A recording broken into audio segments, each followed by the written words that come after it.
If my Airbnb wasn't getting booked, here's the steps I would take to fix it.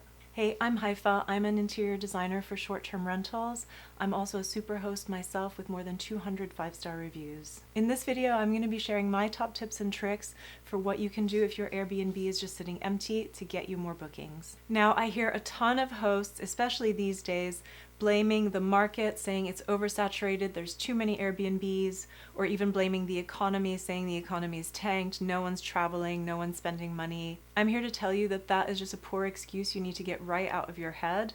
If your Airbnb isn't getting booked, it's not because of the market, it's not the economy, it's a problem with your positioning. In every single market, there are hosts that are making very good money on Airbnb, and we're gonna make sure that you are one of them. Okay, so the first thing we need to do is to run some diagnostics and figure out what the root of the problem is. Why are you not getting booked? So I want you to go to your Airbnb insights and check your views and your wish list saves. Compare those to your competitors in your market and see where you stand. If you are getting tons of views and wish list saves, amazing, then it's not a problem of your hook with your listing photos and title, and then we can address your offer in a minute.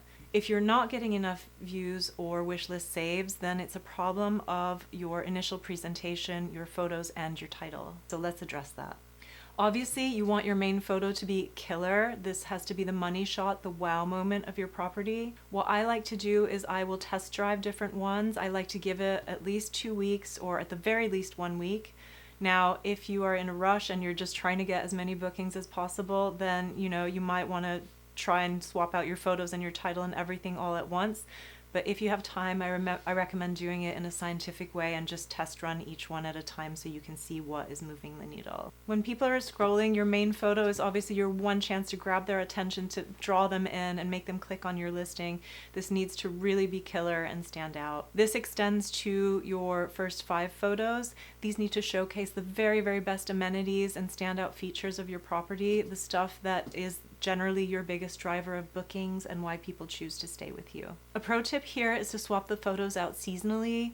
For example, we have a property in the Poconos where we swap our photos out every quarter. So in the winter and peak season, we'll have the house covered in snow in a winter wonderland. In the summer, we will lead with photos of the pools and the beaches that we have in our community. And obviously you want to do this well in advance to get ahead of those summer bookings.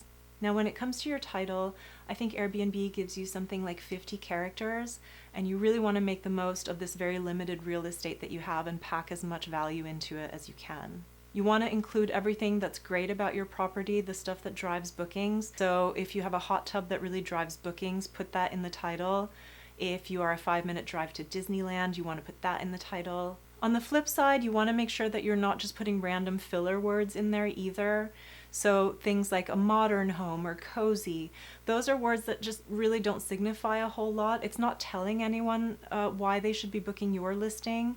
So if you're going to put descriptive words in there, make sure that they're really evocative and that they're really selling your listing and what's unique about it.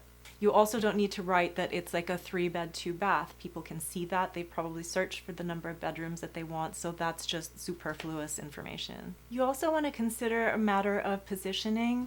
A lot of people lose out because they're trying to be all things to all people. Try to consider your guest avatar, that is the guest type that you are targeting or the type of guests that you get most frequently, so maybe families with young kids or couples away on a romantic weekend, and really try and target your offering, your photos, your description, everything to them. Okay, now that we've looked at your title and your photos, the next thing we want to check on is your pricing. You want to make sure that you're using a good pricing software. Personally, we use Price Labs, love it.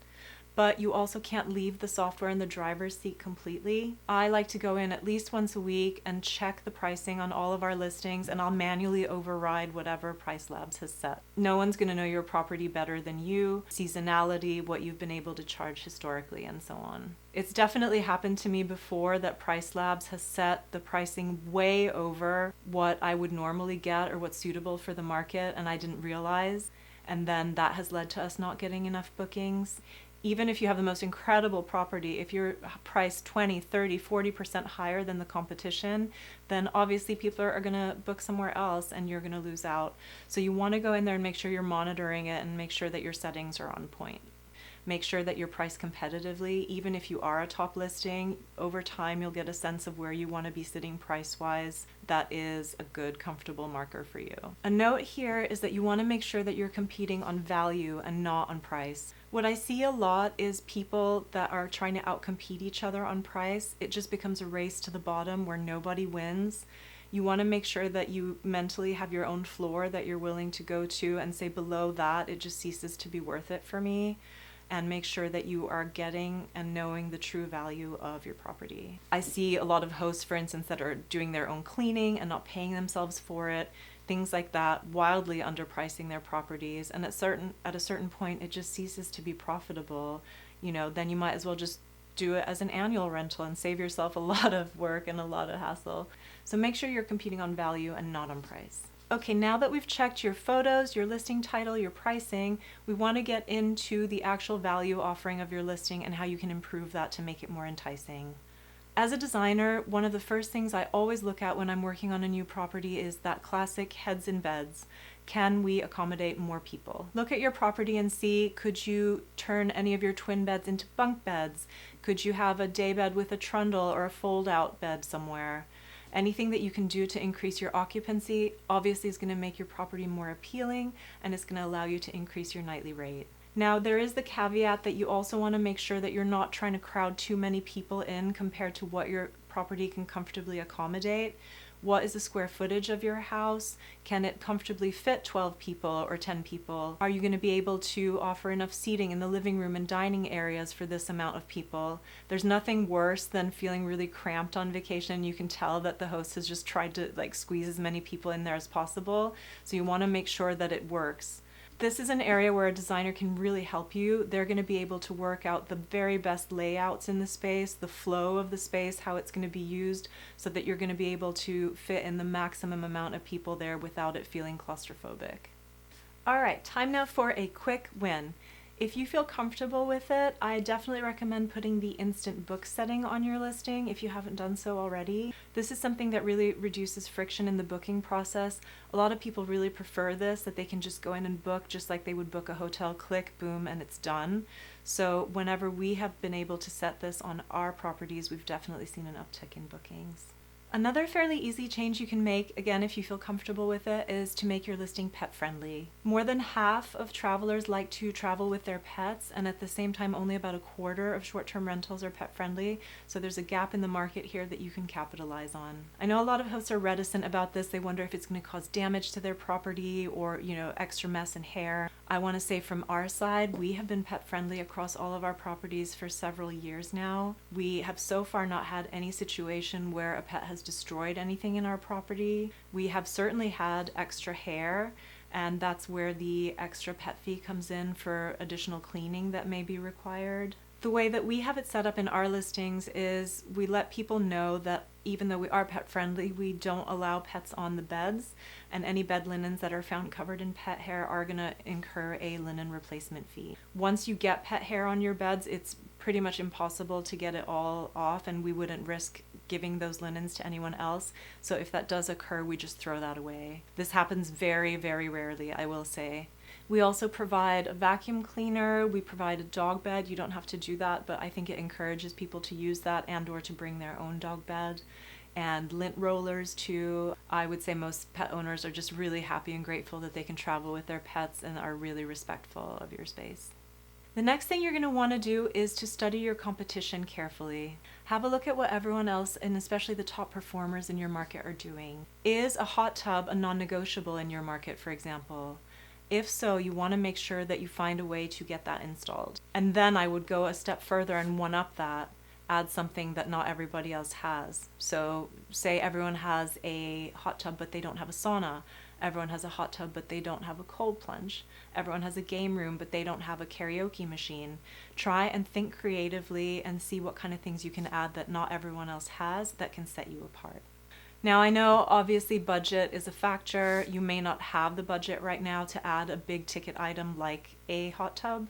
I would say put a pin in it, make sure you save up and work towards getting that installed. On a side note, I would say that hot tubs and saunas are some of the highest ROI additions that you can make Depending on your market, I would say this is pretty much a no-brainer, and always try and add that if you can. In the meantime, there are some high-impact changes you can make for just a few $100s. One of my favorite things to do is to add family-friendly amenities. Airbnb actually has a list of all the amenities that you can add, and you can tick all these boxes.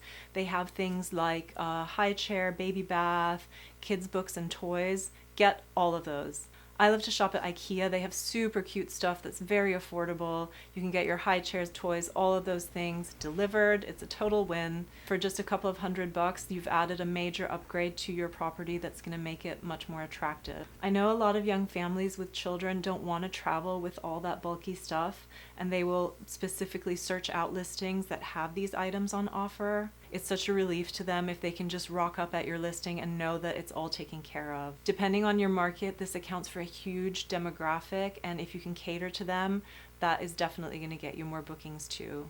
I get asked a lot, what are the biggest mistakes I see people making? I would say one of the biggest ones is not having a clear and cohesive look or theme to your property. Back in the day, it might have been enough to just have a simple, nice, clean looking house, but these days, with the amount of listings that we have, you want to have a very clear offering that's going to position you in the market in a distinct way. People will have furniture that's completely mismatched from room to room, or even within the same room. It feels a little bit chaotic. The guest doesn't really understand what they're looking at. When people are scrolling, you have about 3 seconds to grab their attention and make them come in and click on your listing. You need to stand out in a sea of offerings. It needs to be instantly clear what it is that you're offering, what the theme of your property is, what a guest can expect when they come and stay with you. A pro tip I can offer from a design perspective is to choose something like a painting that you can use as your starting point for a color palette and for the kind of shapes that you want to use in the property. You could also use a rug, a quilt, anything that you have that you really love like that. For example, I recently designed a property in the Poconos where the reference was this image by a Swedish artist. And every time I was sourcing furniture, I would ask myself, is the color palette something that I can pull from this image? Are the shapes these sort of curved organic shapes that we have here? If not, it wouldn't make the cut. Especially for someone like me that loves shopping furniture and sourcing, I come across things all the time where I'll be like, oh, this is a really cute green marble table. I love it. But then I can refer back to my reference image and say, actually, this has no place here. It doesn't work in this environment. That's going to be a no for now. Maybe we can save it for another project another time, but right now it's gotta go. You can use it as a filter for all the decisions that you make, and it's going to really help you to have a cohesive thread through each room and through the property as a whole. Okay, my very last tip of the day is don't be boring. Again, when people are scrolling, you need to be able to make an impression quickly. You need to have something unique and to stand out from the crowd. And it's funny because even in some markets where they have really, really beautiful listings, hundreds of them, even if you have a beautifully designed home, if everyone else in your market has the same, then you're not going to stand out. You need to always have a point of difference. Look at what everyone else is doing and try and do a little pivot. Again, try and one-up them, add some color, add some little flavor, add something that is uniquely you. Okay guys, that does it for today. Thank you so much for watching. I hope that you were able to get some good tips here that you can use to get your Airbnb booked and profitable. Do you have any strategies that you use for slow season or when you need to increase your bookings? I would love to hear them. If so, please drop me a comment below. Until next time, happy hosting.